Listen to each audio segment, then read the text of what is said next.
Assalamualaikum warahmatullahi wabarakatuh. Hello everyone, my name is Devi Puspitasari. So today I would like to present about culture shock and intercultural adjustment. So before we start, there are some table of contents such as a culture shock, effect of culture shock, factor influencing culture shock, the W-shape adjustment model, and there are some question of case analysis such as what culture shock occur, and then which stage of culture shock can be identified, and what communication barriers emerged, and then what adaptation strategies could be applied, and reflection, and the last is about conclusion. So the first one is about culture shock. Culture shock is an unavoidable experience that is stressful and confusing. A person will experience culture shock every time they leave a familiar environment and move to a familiar place or environment. So there are characteristic of culture shock, such as identity losing is one, usual social identity, and then identity strength pressure, pressure to adapt, and then identity rejection, feeling feeling rejection by the new society, and then identity confusion, confusion about appropriate role and behavior, and then identity powerlessness, feeling powerless in the new environment. So there are also positive and negative effect of culture shock. The negative effect of culture shock is physical, head change, sleep disorders, and digestive issues, and then emotional, such as loneliness, depression, mood swing, and for the cognitive is misunderstanding a situation, misinterpreting others' behavior. So for the positive effect, increase self confidence, higher tolerance, open-minded, and cross-cultural communication skill. Culture shock create an environment and opportunity for individual to experiment with a new idea and adaptive behavior. So in this slide, we talk about factor influencing culture shock. Culture distance is the greater the culture difference, the greater the culture shock. And then motivation, the reason a person moved to another country or another culture can influence the adaptation process. And personal expectation, unrealistic expectation worsen culture shock. If reality match expectation, adaptation is easier, but overly high expectation can cause distress. And then communication competence, language ability greatly determines the success of adaptation, and psychological adjustment, the ability to manage stress, emotion, and pressure in a new environment. And then social culture adjustment, the ability to understand and follow the rules, habit, and norms of a new culture. Personal attribute, a person traits such as openness, flexibility, and confidence can help a person adapt more effectively. So the next we talk about the W-shape adjustment model.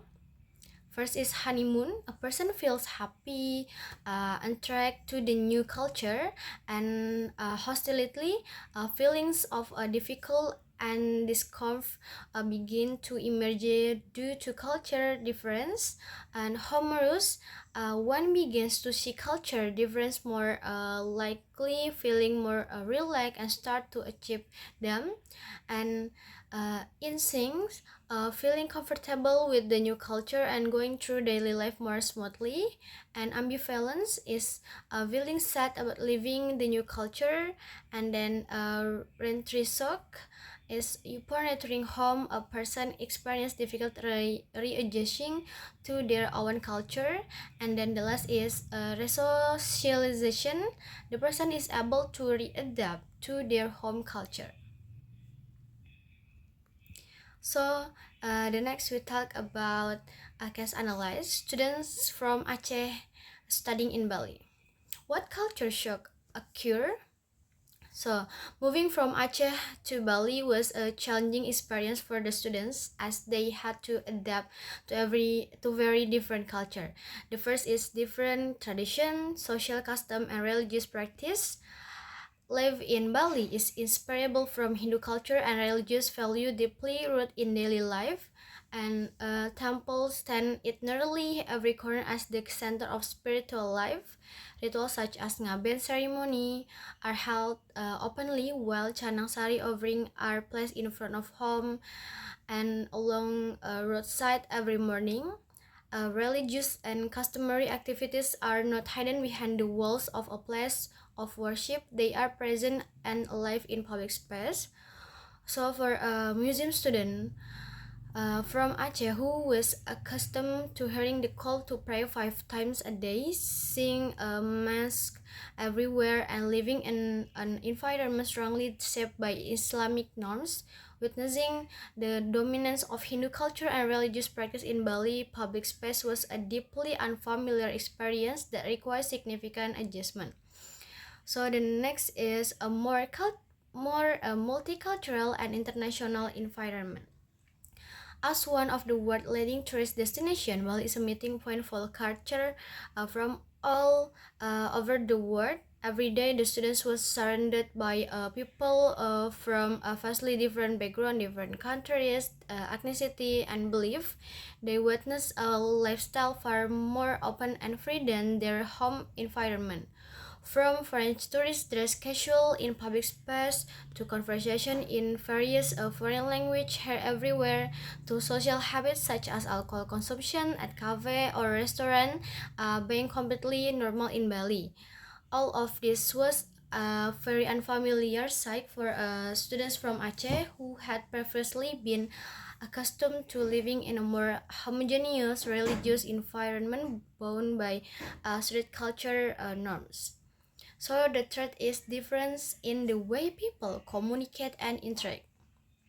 Balinese society is generally open, friendly toward visitor, and doesn't place much emphasis on boundaries between man and woman in social settings. This difference from the social norms in Aceh, where maintaining distance in interaction between members of the opposite sex is the norms. The students from Aceh therefore need to adjust their communication style to avoid misunderstanding or appearing overly reserved in their new environment. So next, which stage of culture shock can be identified? Based on the W-shaped adjustment model, the students from Aceh went through several stages in Bali. The first is honeymoon, of course. When the students first arrived in Bali, everything felt like fun, new. They were happy to see the beautiful scenery and then curious about the local ceremonies and excited to be in a place full of people from all over the world. At this point, the differences between Aceh and Bali felt interesting, and the students was looking forward to their new life there. But after some time, things start to feel harder. The student entered to hostility stage. The culture difference that once felt exciting now start to feel uncomfortable and tiring. Seeing the people drink alcohol openly, watching religious practice that were very different from their own, and not always knowing how to act in social situation make the students feel stressed and out of place. And they start to miss home and felt lonely in their new environment. But slowly, things got better as the students make more friends, learn more about Balinese culture, and got used to their daily routine. And they move into the in-sync stage. Life start to feel more normal and comfortable, and they were no longer and confused or exhausted about the difference around them. They found a way to respect and appreciate the local culture while still holding onto their own value and identity from Aceh. So next, what communication barriers emerge? Throughout their time living in Bali, the students from Aceh face several significant communication barriers. The first is difference in language and dialect.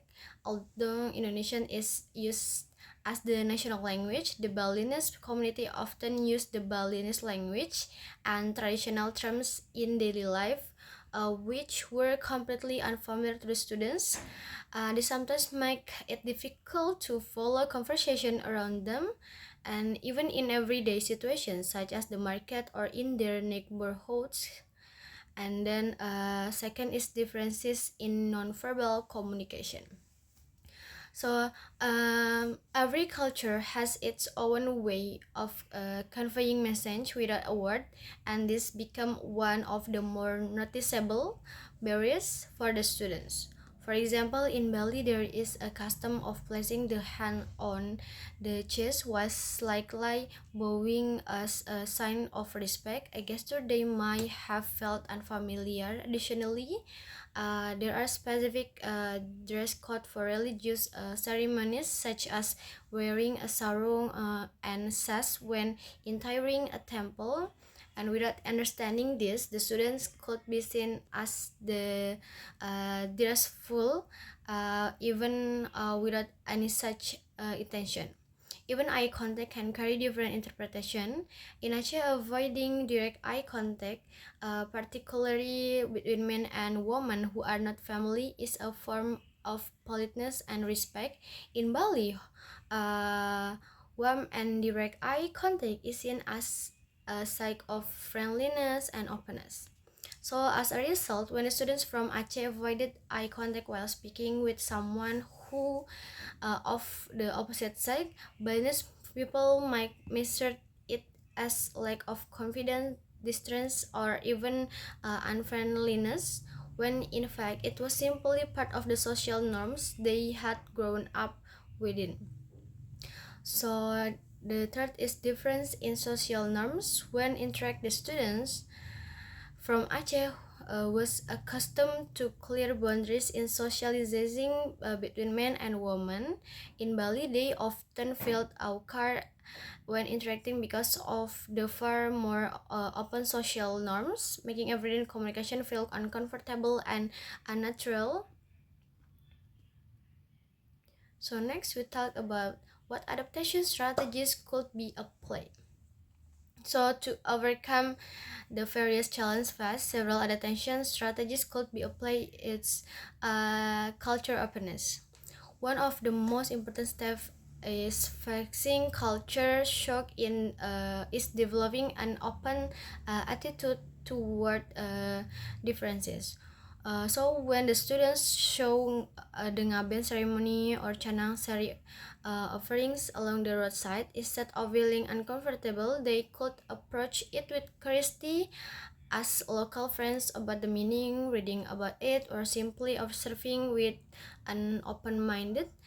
And the more they understand that every tradition holds in its own value and meaning for the people who practice it, the easier it becomes to achieve those differences as part of Indonesian culture richness rather than something to fear or avoid. So the second is learning the local language communication styles. To overcome language barriers, the students could start by learning basic Balinese word commonly used in everyday conversation. This simple step not only helps with communication but also show respect for the local culture, making local more open to interaction. And the third, actively building relationship while maintaining their own identity. Building friendship both with fellow students from Aceh and with local Balinese students is an effective way to reduce feelings of loneliness while speeding up the adaptation process. Having local friends make it easier to understand the local norms and habits of the new environment.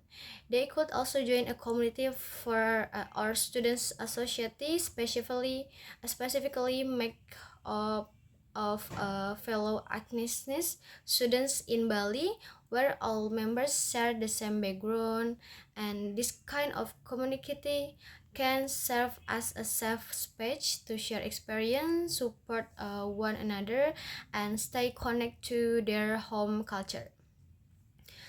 Throughout all of this, it remains important for the students to hold on the value and identity they bring from Aceh.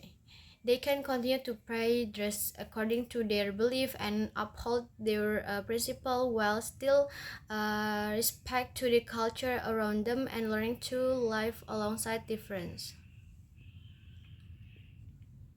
So for the reflection, from this case, I have learned that culture shock is not something to be feared. It is a culture. It is a natural process experienced by anyone who moves to a new culture environment, even when the move happens within one country. And the case of students from Aceh studying in Bali proves that even within Indonesia, with its incredible culture diversity, culture shock can be very real. The most important lesson I take from this is that the key of facing culture shock is not avoiding differences, but understanding them. When we are willing to open ourselves up, learn and appreciate other culture, what once felt foreign gradually becomes an experience that enriches who we are. This case also teach me that adapting doesn't have to mean losing one identity. A person can still be themselves, holding on to their value, belief, and home culture, while still respect and living alongside different culture. This is the essence of intercultural communication competence. In an increasingly connect to the world, the ability to understand and communicate across culture is no longer just an advantage. It is a necessity. With this competence, we become not only more tolerant or open mind, but also better prepared to face challenge in the first environment, both national or globally. So for the conclusion, the case of student from Aceh studying in Bali showed that culture shock is a real experience that can happen even within one own culture. Culture difference can certainly cause confusion and pressure, but with an open attitude, a willingness to learn, and the right adaptation strategies, culture shock can be overcome and even become an experience that enriches us. Ultimately, in an increasingly connect and diverse world, the ability to understand and appreciate culture difference something we cannot ignore. That's why intercultural communication competence is something we must continue to develop. So I think that's all for me. Thank you for your attention. Thank you for watching. Wassalamualaikum warahmatullahi wabarakatuh.